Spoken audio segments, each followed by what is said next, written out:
Hey, welcome back to the channel. I have something a little different for you today. I have another putter review, which it's been a while. It's been a minute or two since I've done one of those. But today I'm going to cover the Cleveland Huntington line of golf putters.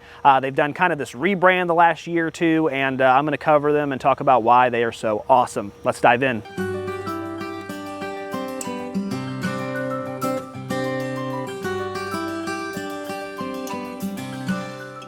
Okay, so first of all, Cleveland I think is a really underrated brand. I always think they have been. They're essentially a division of Dunlop Sports, which is also Srixon. So Cleveland, Srixon, Dunlop, they're all under the same umbrella at this point. But Cleveland, I've always really enjoyed their wedges. I think they make really forgiving wedges. I've always enjoyed, the full face, the CBX core. They just have a variety of wedges I've always really enjoyed the forgiveness off of, and they always spun really well too. So I've always stuck with those with my bag.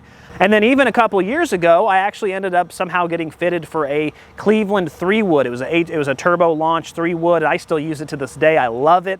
I would have never gone into the golf shop thinking about a club like that, but it worked out really well, and I'm still using it to this day.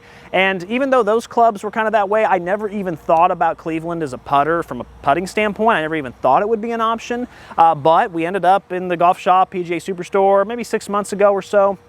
My mom happened to be looking for a new putter, and we noticed the Huntington line from Cleveland, and there's a couple things we noticed immediately. One, they looked really good.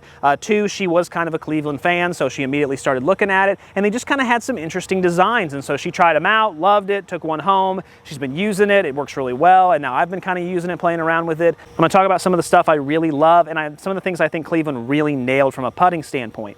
Okay, so first let's just talk about the basics, like how much does this cost, what type of designs do they do. As you can see, this one right here, this one has a very interesting design. It's actually a very short putter from the base. It actually is not very wide at all. Most mallet putters are actually pretty wide to offer a pretty level of forgiveness if you hit it off the toe, anything like that. This one's not the case. If you look at how close the ball is to the center, there's not a lot of room there on the sides to miss hit. But what I think that does is it really keeps that weight all in the core and the center, which means that even if you do slightly miss hit it one way or the other, you're still going to get the same roll. And I have noticed that. The forgiveness off of this putter is really, really good. We'll get to more of that in a second, but that's one of the interesting designs they have. They also essentially make kind of two lines of it. They make the soft line, which is the more, still looks good, but a little bit more price friendly. And then they also make the elite, which is, the really like, oh, I love Scotty Cameron. I love that type of design. I want it to, look milled and chrome and all the, all the bells and whistles. And those are priced more in the $250 to $300 range, whereas the latter is like $180 to $150. So they offer both of those for either consumer, depending on what you are. I've always been a Wilson, spend $100 on a putter guy, and it works out really well. However, this is one of the soft ones. So this is one, not the premier one. You can tell by the look. It's just more of a matte black finish. And they do offer a couple different finishes, as you can see there from the video. They just have a bunch of different designs. And they actually have one of the most designs I've seen. It's crazy how many different types of putters they offer. They really want you to be able to go in and get fitted.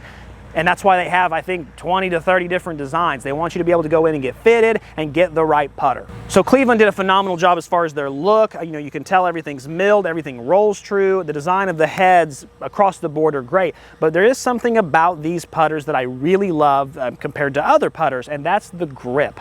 So most putters that come with their own grip, they use their own in-house brand. When I got a Wilson one, it was a Wilson. I know Mizuno sometimes just has Mizuno ones.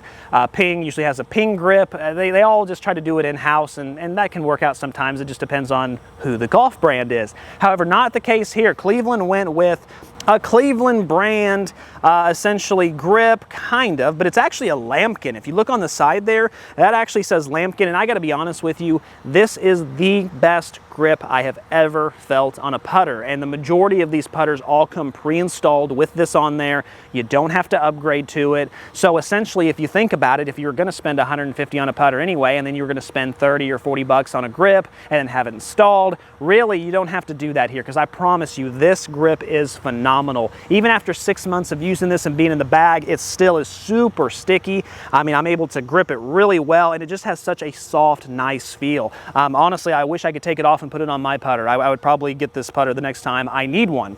So overall, the design is just really good. Everything from the shaft to the grip to the head, everything is just really knocked out the park. I think they are really great to look at. Whenever I go in a golf shop and I see them there, I immediately think, wow, those are some sexy putters. So I think Cleveland really knocked it out the park in that regard.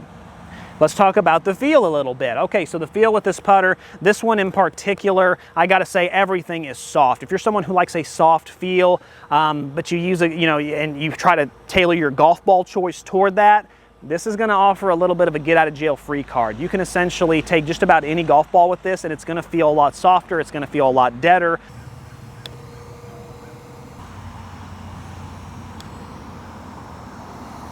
Just because of the massive amount of weight here. It's really gonna hit the golf ball and make it feel a lot softer. Now, where that'll get you in trouble is if you're someone who plays a soft golf ball, you might wanna go with one of more of their bladed models, because the model right here, as far as the mallet design, is going to essentially overcompress the golf ball a little bit. I had a little bit of issues with some golf balls having the chug effect where it almost feels like it takes off and then stops because it was just hit so hard, it has so much force behind it. So you definitely don't want that. You want a golf ball that rolls true, and if you're someone who is using a soft golf ball like a Wilson Duo or something, the mallet's not going to be for you. You'll want to go with the bladed for sure. As I said before, forgiveness is phenomenal. You can really, now on this one I know it's hard to tell because there's not a lot of room to even miss hit, but if you do happen to miss hit it off either side here, your golf ball isn't going to lose anything except maybe a foot or two at the most, and that's also depending on your golf ball as well.